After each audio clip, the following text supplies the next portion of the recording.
So this webinar is about, we will be talking about how to build, what does it take to build high performing teams? So before we can start talking about high performing teams, let me tell you about the company I work for. I work for a company called Leadership Tribe, who have a tons of patience to work with a consultant like me because I'm a little bit naughty and also been when someone tells me I'm a little bit of a provocative coach. Being a provocative coach, I have my own unique vocabulary. I'm also learning to be a better coach and a trainer as we are going along. And one of the primary objectives of the organization is to help enrich the way we work and the way we deliver in everything we do. It can be with respect to change management, with respect to agile transformation, it can be with respect to working with teams, it can be with respect to helping leaders to be better leaders. What does it mean? It means training them on facilitation skills, coaching skills, mentoring skills, or to be an agile servant leader. So these are some of the things which we do with organizations and helping to train the internal staff. On top of it, we are also facilitators helping organizations with the change transformation. While we are doing this work, we are also learning to be better. And whatever we learned working with organizations, we tend to bring it out to our public programs, like what we are doing. And this is all the rich content which we learned working with different clients, and we are putting in front of you. While we are putting it in front of you, we are also learning and we are also taking some feedback from you. And this is also helping us to improve our craft in everything and anything we do. That's what we are doing. And for people who are coming to the webinars, if you think that you got a better topic, if you want to share to the rest of the audience, we would love to invite you as co-facilitators, or even being a person who can share your knowledge to the rest of the audience. So it can be working with IT, non-IT, and some of the organization what Leadership Tribe works with is it can be from a kindergarten, or we can work with the FTSE 100 companies. And while we are working with these people, there's a lot of learnings which we are getting, and we want to give it back to the community. So if you want something to share and learn and work with us, feel free to reach out to us on hello@leadershiptribe.com. So the first question we have is about building high performing teams. Before we can talk building about high performing teams, is the high level objectives we have. What do you mean by high performing teams? So let's understand what do you mean by high performing teams. If we understand it, so how do you set them up? And okay, setting them up is one thing. There is also an element of how do we build them up? We created a team of high performing individuals. These are individuals. So how do you make them play to deliver better value as a team, better value for our clients, better value for an organization where we are better, faster, cheaper, happier employees, as well as creating amazing value for our customers so they are happier too. And if you are building this high performing teams, what is your role as a leader?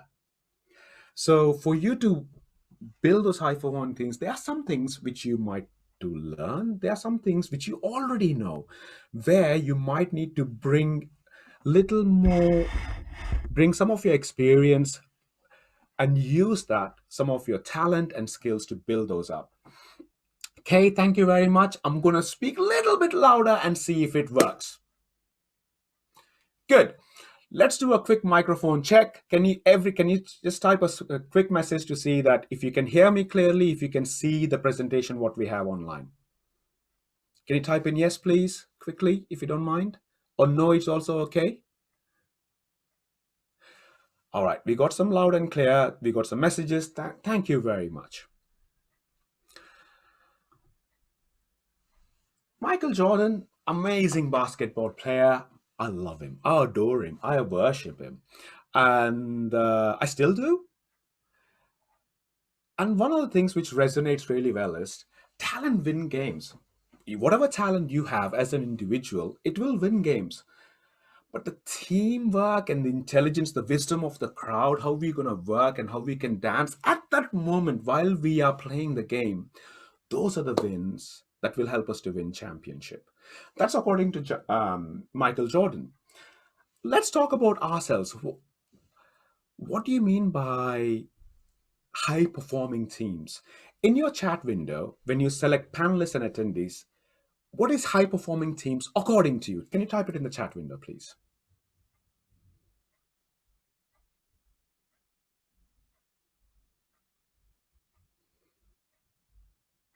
A single sentence or one word would be amazing. What do you mean by high performing teams? Working together as a team, not individually, delivering more value, creating outstanding results together, delivers teams that extend the boundaries, self-efficient, contributing, motivated, trusting each other, focused on all works together, delivering results, more business value, excellence in execution, team who is psychological safety, brilliant teams who are satisfied as well. Let's look at some definitions. When you talk about a team, these are interdependent group of individuals who share responsibility of a common goal. So teams, they're interdependent group of individuals who share a common goal, and they are working towards deliver that. That's what a team is. And when we bring it to a high performing, these are interdependent, stable, role defined group of individuals. They understand what is in it for me, what is in it for my team as we are working together. And they have a shared responsibility where they, not only with that, but also understanding what trust means, the values to build a strong relationship and a clear focus on achieving the North Star or the goal, what we are here for. That's what we are doing. That's what we are doing. That's defining what high performing teams are. And the attributes of an high performing teams, let's have a look. They trust each other with their leaders. They align towards a common goal. They're open, honest, they're individual, and they have individually, they're managing themselves, they're micromanaging themselves, they're holding the teams accountable, and they're resolving the conflicts. They're by doing all these things, they have one intent. The intent is delivering value, what matters for the organization, what matters for the teams to make us successful. While they are doing this, they also are empowered to make decisions. When you look at organization structures, some organizations I work with, from a CEO to a graduate, some organizations I worked, they had 17 layers of leadership, from a CEO to a graduate. So, in these layers of leadership, when you want to make decisions, does it take time? Out of curiosity, when you're working with an organization, how many layers of leadership have you observed or seen or experienced working from a CEO to a graduate? Throw in a number. What are the layers of leadership? How many layers of leadership?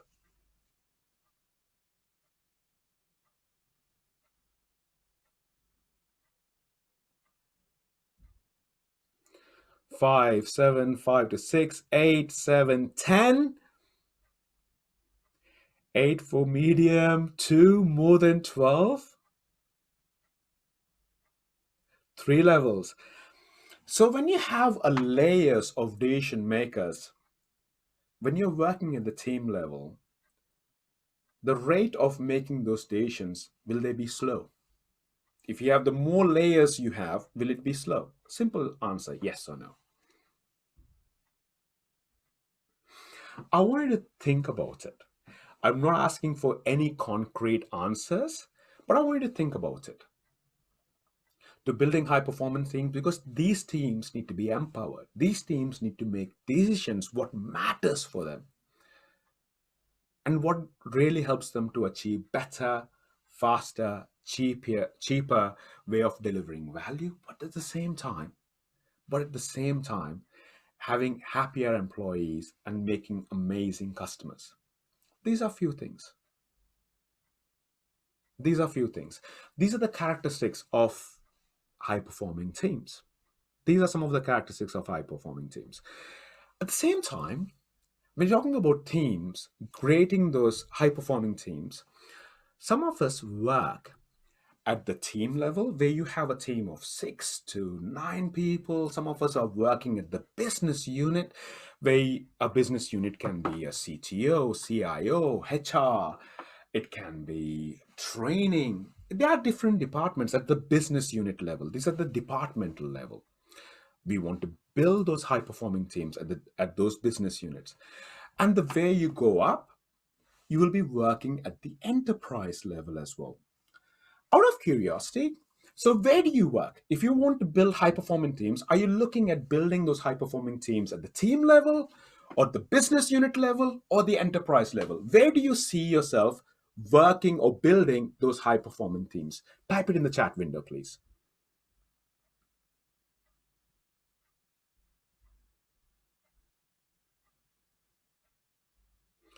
So we got people at the strategic level. So we got people at the business unit. Some people are working between business unit and teams, and some people are working at all the levels. Okay, that's amazing. I think we got an amazing mix of people in this group. That's brilliant. So what we will do is let's look at some attributes, what we need to build at the team level, at the enterprise level as well. And let's look at what are the core skills we need to have to build those kind of things, to build those high performing teams at the team level, business unit, or the enterprise level. So when you're setting up the high performance teams, you have few things we need to take. This is at the team level. What is the vision of our team?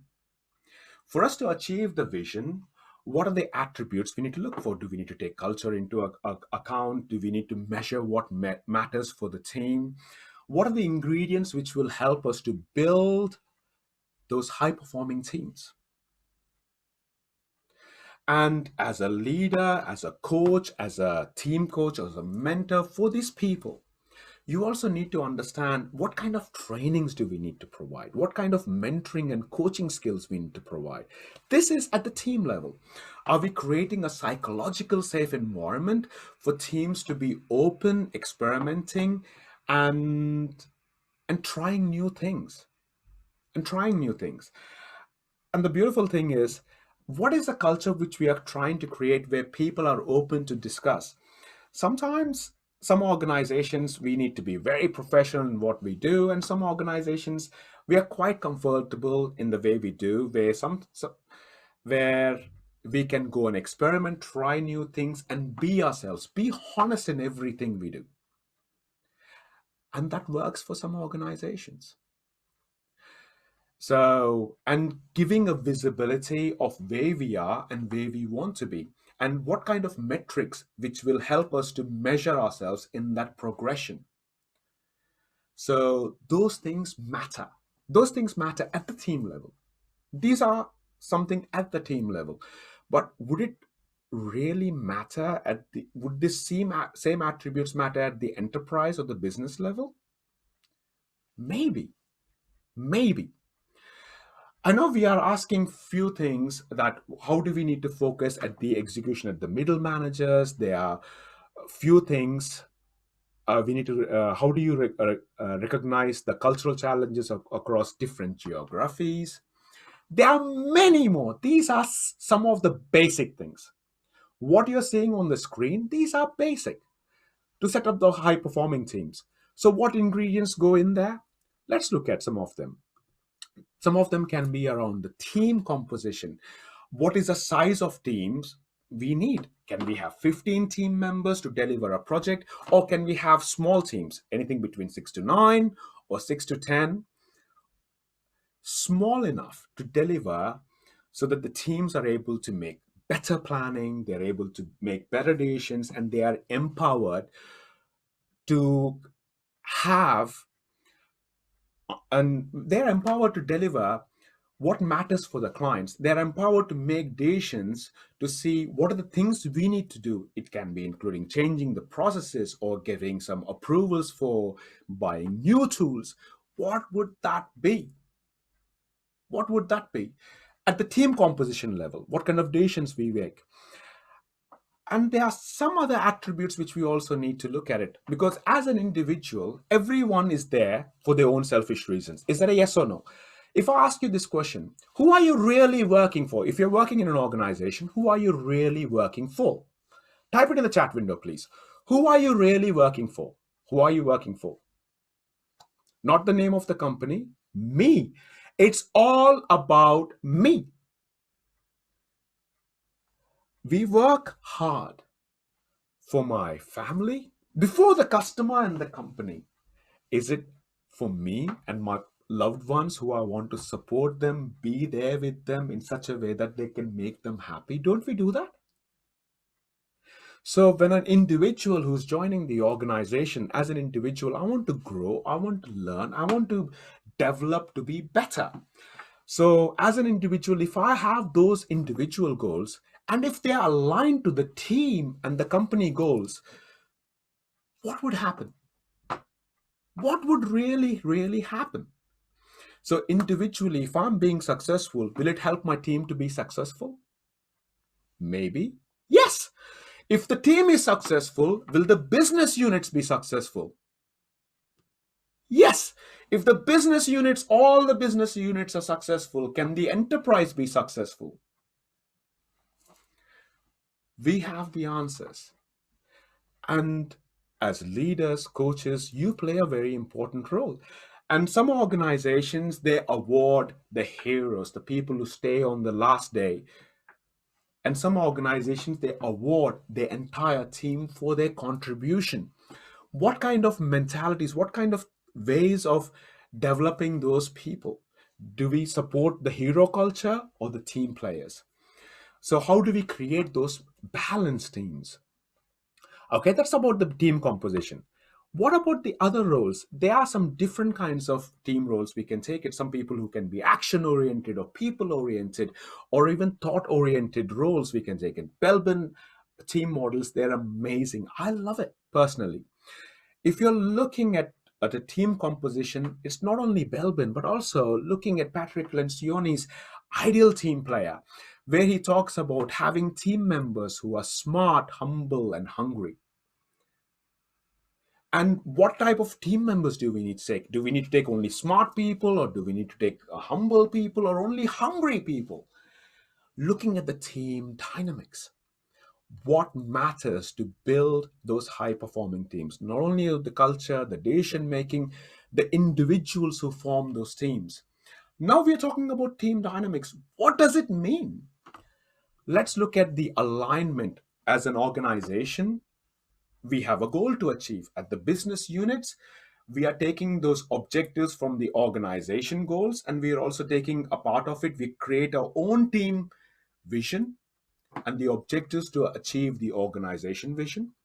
And if we are filtering out to the team level to achieve the business units, what is a goal?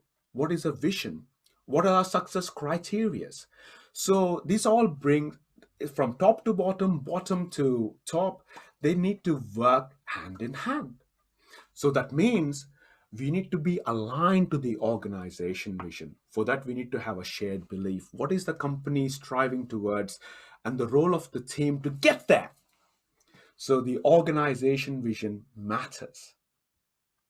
And the way we interact, the way we engage with our team members, with our clients, that also matters. Do you think your client can be very open and do everything if you are not open and honest with them?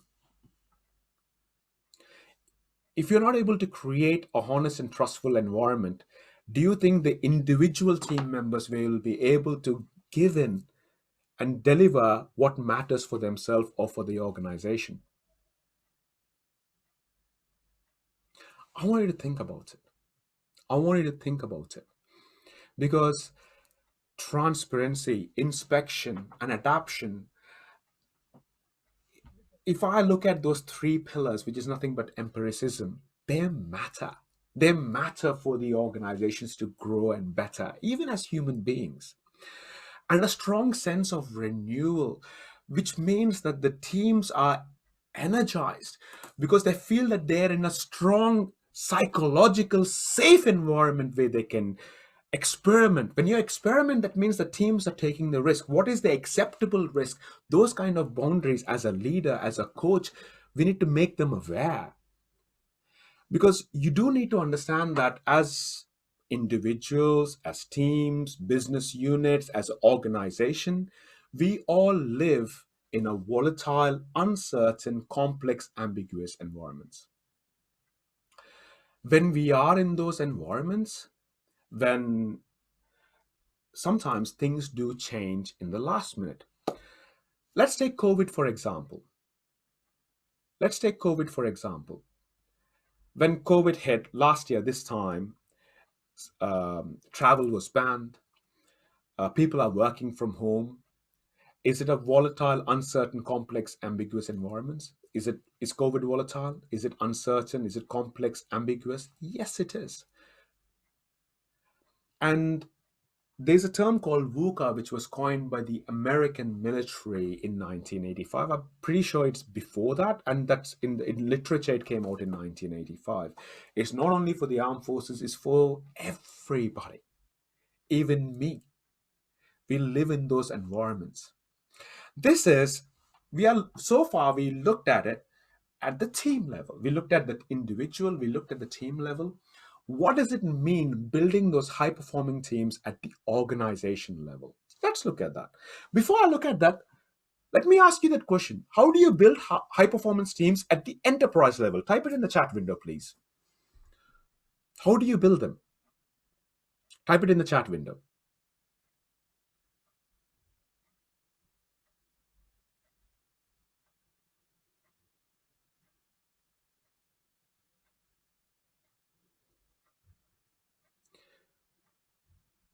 Clear communication based on the objective, clear vision and empowerment, alignment to the vision, clear vision and strategy and empowerment, high processes in place, power HP, start with clear vision and mission, align to the business goals, alignment to strategy, by alignment to strategies, to top to bottom.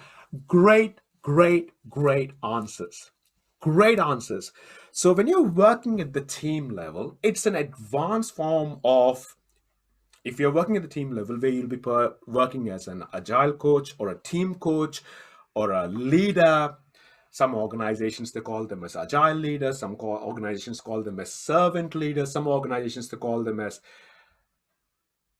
project managers.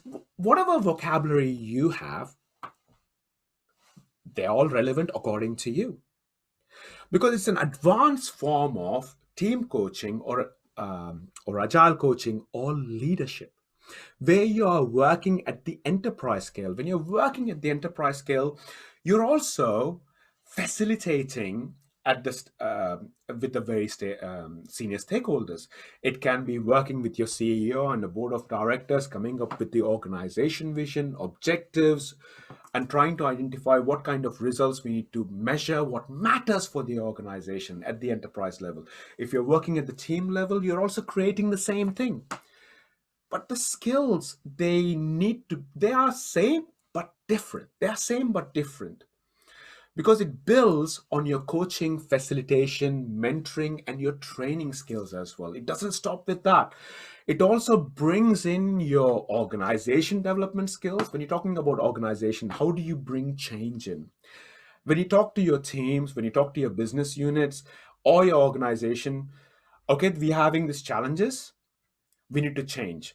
Can teams, individuals, or organizations change overnight? Type it in the chat window. Is it a yes or a not? No. Can they change overnight?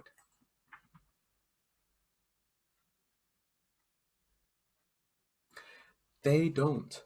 Because as organizations, we need to understand that people change for different reasons. One can be a crisis. If there's a fire alarm going off in Krishna's apartment right now, do you think I'll be having this conversation? The answer is no. So COVID is a great example of a crisis. When it was hit last year, things changed aggressively. That was a crisis. Even now, some countries are going through their own crisis cycles. And a country like England, the lockdowns have been lifted because things are getting better. And I'm so happy going out and checking out my gym and spending some time there. but it's not the same in everywhere. So you need to find out, depending on the organization, on the cultural, or even the location dynamics, you need to play different roles. So you need to also look into about what about the cultures, how we need to work with them. What about the kind of practices which we can bring in? Say, for example, can we bring in from the lean house of thought?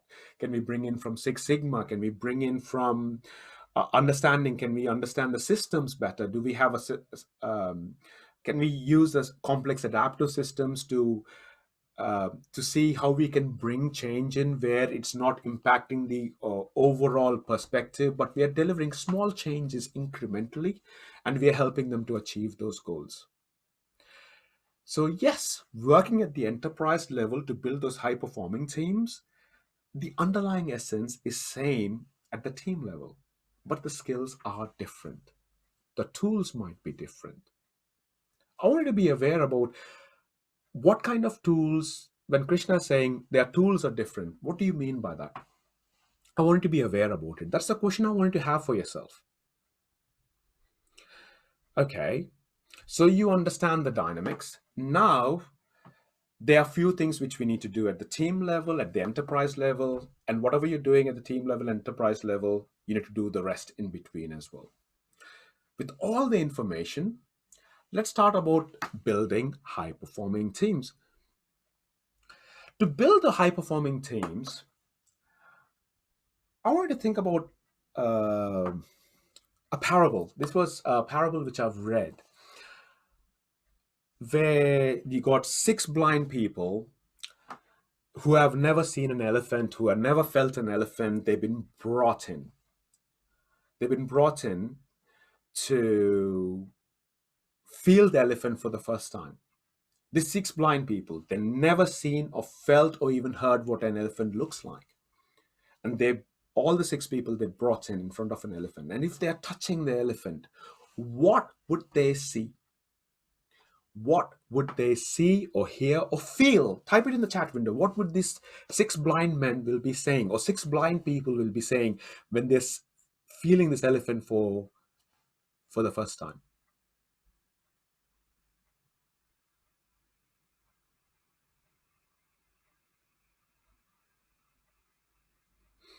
Something new. Oh, the EBIT they could reach depends on which part they are feeling. Live wall with background noise, very big.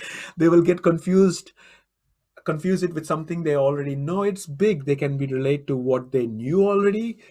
Spot on. These are all brilliant answers. These are all brilliant answers.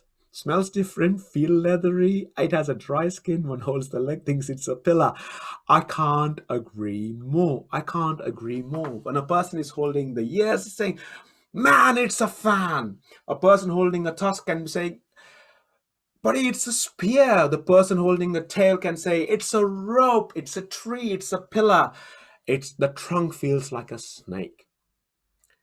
So it's a sum of all the parts. That's called system. It's a system. It's a sum of it's more than sum of all the parts. When you're working in the organization, the team level, when you're trying to bring change in at the team level, how will it impact? How will it impact with the dependencies, with the partners who we work with the vendors who we work with the clients, or even the business processes which we're going to touch if you're going to bring change in? So having the system thinking, understanding the system end to end is very, very important. Let's look at the reason why it's important to look at understand the system thinking. Understand the system thinking. Because in anything and everything you do, sometimes we face issues. These events which just happen, when we see the moment with issues, you react. It's more like reactive. We tend to do things to fix it, put a band-aid on it so we can come back to it. Fix the issue. We don't need to worry about it. The client is happy. Everyone is happy. If you are trying to build high performing teams, I have an advice for people. It's just not only looking at the issues or the events, you need to dig deeper to understand what are the patterns which is causing it, what are the trends which is causing these kind of events. When we look at burn down charts, a sprint burn down chart, some of them can look like a steep waterfall and some of them can be going down.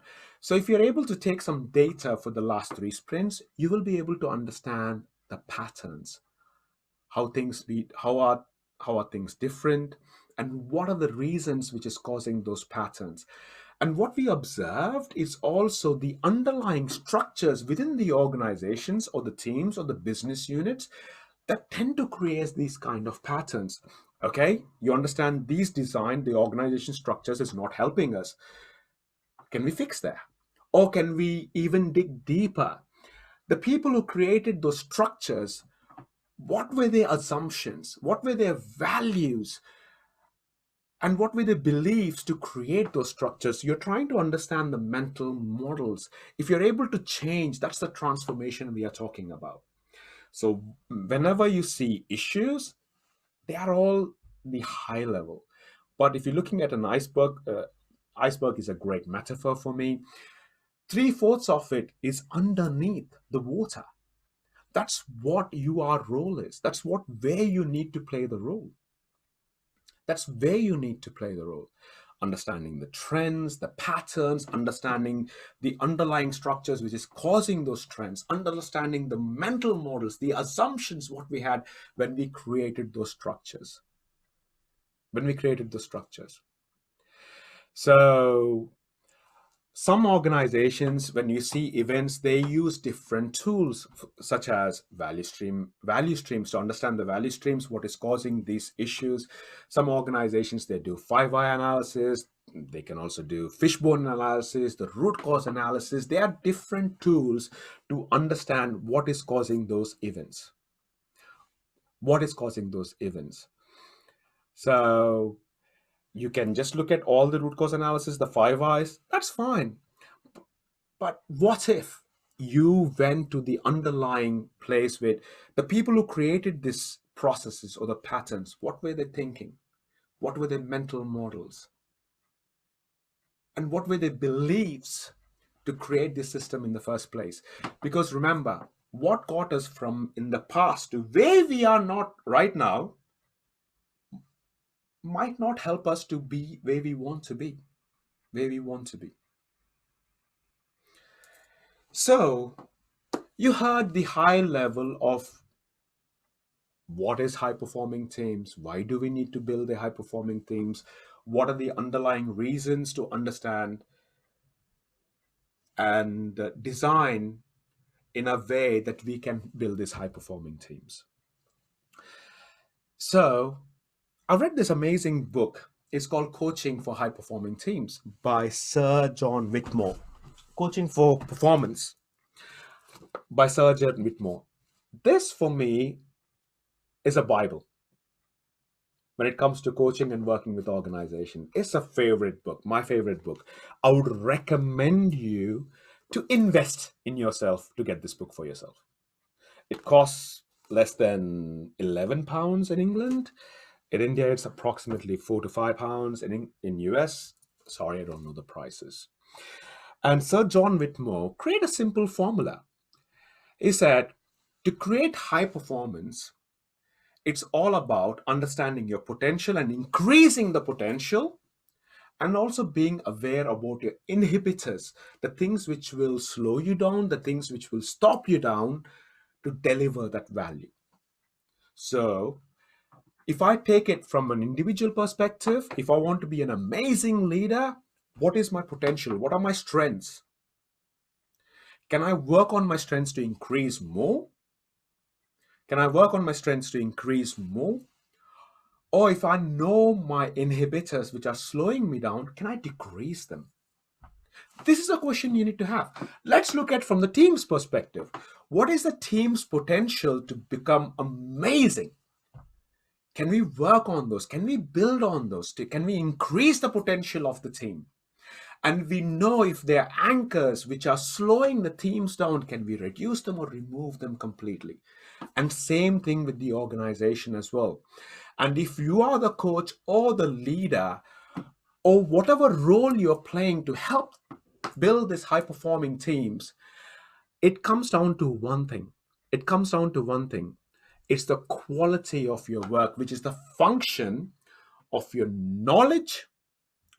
It's the function of your knowledge you have on the different aspects to build those high performing teams, how much you practice with your knowledge, and the talent you get from it. I still remember, I had a good friend of mine. He was in MMA, mixed martial arts. We all we all went for a swimming pool. This person who had some won some medals, some awards of working as a mixed martial arts person. When we came into the swimming pool, he never knew how to swim. He never knew how to swim. I knew the knowledge and I had practiced how to swim. But this person is an Olympian who knows how to use different kinds of techniques when it came to martial arts. When it came to martial arts, he had his talent and practice and knowledge on martial arts. When it came to swimming, zero knowledge. He didn't even have the practice. But the talent, whatever he had, was completely for a different thing. So when I was in the swimming pool, when he was there, this person sank and I was floating. But if I been in a ring with him, he has better knowledge than me. He has better practice. His talent, it also resonates with it. His talent, it also resonates with it. So in anything and everything you do, maybe this Olympian might be amazing in mixed martial arts, but he does not have any experience in swimming. So my talent and practice is different. So again, it comes back to you. If you want to build those high performing teams, you need to have the knowledge and the skills, knowledge about understanding system thinking, understanding about lean mindset, understanding about the organization structures, understanding about the organization cultures. How do you work around the different impediments what we're going to face? Understanding how do you coach your leadership, how do you improve the knowledge and wisdom in your organization. There are few variables you need to think about it. And yes, it also depends on organization to organization. If you see a framework which has been saying this is safe, this is Scrum, this is Kanban, these frameworks are amazing. I love them personally. They're not complete. If you want to lift and shift and apply it in your organization, they're only 70 to 80% complete. As leaders, as coaches, as individuals, you are responsible. How do you customize it to work with your teams? What matters for us? That's something I want you to be aware of. Because end of the day, when you're trying to build a high performing organization, there will be icebergs coming towards the organization, like what Titanic has faced years ago. If you're not adaptable, flexible to navigate around the challenges which are thrown at the organization, we know where Titanic is right now. And the organization you're trying to build or the organization you work can be the next Titanic. Because what we are trying to do is we are trying to build agility in the way we work. Underneath, there is one simple thing. How do we eliminate waste? It's about the lean mindset, having a lean startup. When we have the customer problems or the challenges, or if you want to build new ways of working, what is the opportunities? What are the problems we are facing? How do we use some of this design thinking techniques to empathize with the problems and come up with some ideas where we are constantly experimenting, we're trying new things, we are learning and we are adapting and bringing this value. And how to deliver it? There are various ways of delivering. It can be Scrum, Kanban. Last time I looked at it, there are 39 different agile frameworks and hundreds of practices. And you can use anything which will add value depending on the organization, on the other depends on the organization, the teams you're working with. So there's some work which you need to do. As leaders, individuals, there are some works which you need to do. So what is what are the skills and the competencies you need to have to build these high performing teams for the team level or at the enterprise level. So what are the skills and competencies you need to have? Can you type it in the chat window, please? Skills and competencies you need to have. Take 30 seconds, type it in the chat window, please.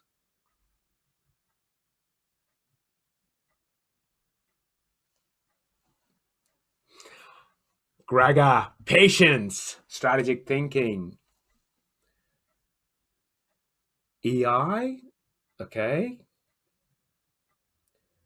Influencer, be firm, breath friendly, leadership, patience, listen, empathy, supportive, curiosity, clear communication. What else? What else? Humility. They may not progress as expected. Continuous feedback and information, empathy, trust, observant, listening, vision. Yes, decision making. These are all amazing, amazing, amazing answers. High levels, fail fast, willingness, transparency.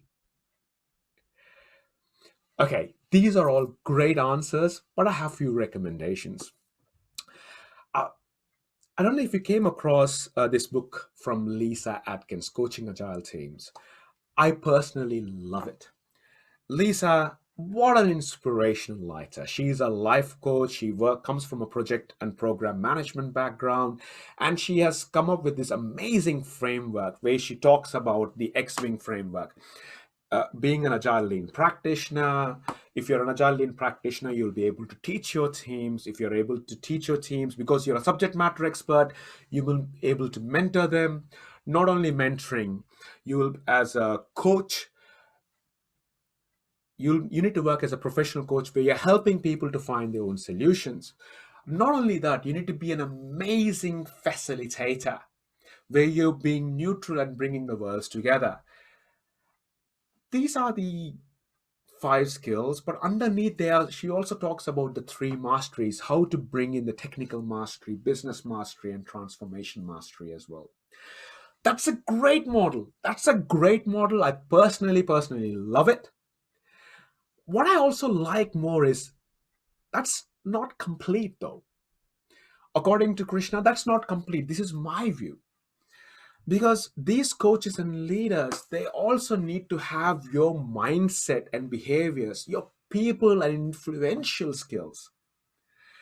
So when you're working as a leader or you're training people, you're talking about agile is a new way of doing, or you need to do X, Y, and Z to build high performing teams. You can say whatever you want. End of the day, if you're not able to reach out to the inner desire of the human beings, will they even think about taking one action of what you have just described it? Will they do it? Yes or no? If you're not able to build a rapport, if you're not able to build a relationship, will they even listen to you at all?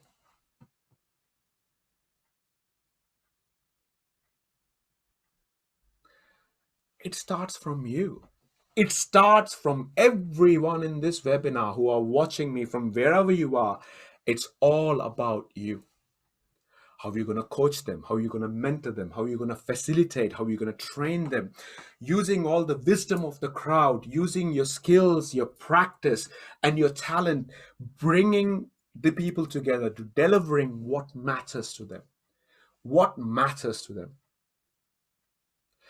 So, my friends, to achieve your quality of your work, the quality of your build, quality of anything you do, if you want to build high performing teams, there are three things.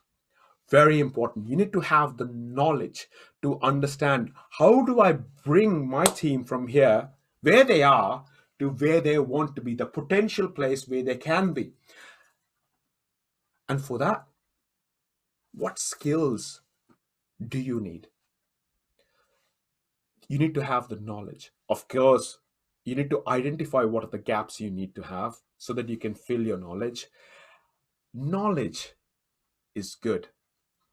It's not good enough if you're not taking actions. Knowledge is useless, according to Krishna, if you're not taking even one action So you need to have the knowledge of building those high performing teams, and you also need to practice those tools, those methods, those frameworks, and the skills. This will help improve your talent. This will help improve your talent. And my question to you is, what are your actions? Type it in the chat window to build these high performing teams at the team level, at the business unit or organization level. What are your actions? What are your thoughts? Type it in the chat window, please.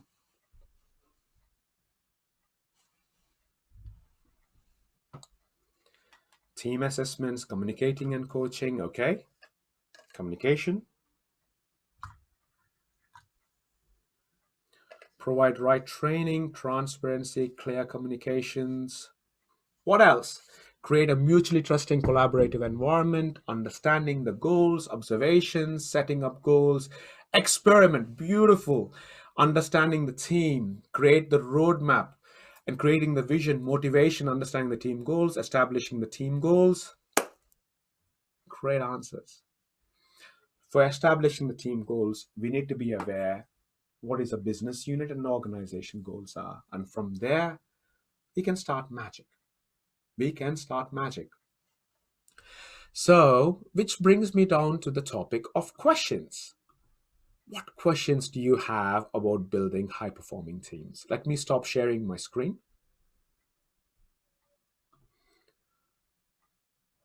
So, I will take 5 minutes to listen to your questions.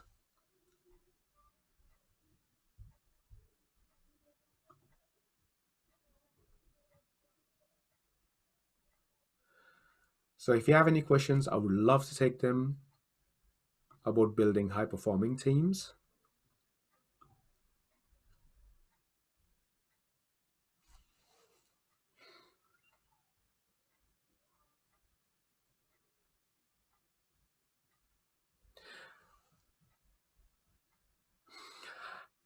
So, have you built any high performing teams or individuals? Give us a use case.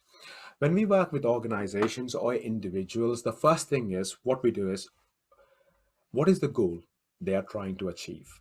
That's what we start with. It's not like what we want. According to Krishna or Leadership Tribe, we want to create you a high performing individual, a high performing organization, and we have a checklist, a laundry list. We don't do that. We don't. We know what good looks like. We know what good looks like. And the most important thing, what we do is we believe in the people, and we ask them, if you come down to us, what would that mean for them? What would success mean to you? So if you want to build a high performing individual or a team or an organization, we start with you. What do you mean by those high performing teams or individuals who you want to be? Can you define the success criteria? So to define the success criteria, if I'm a high performing individual or a team or an organization, I'm expected to see X, Y, Z. My All our teams, all our individuals are empowered to make decisions. Okay, how do you know they are empowered to make decisions? How do you know these objectives have been met? So what kind of metrics?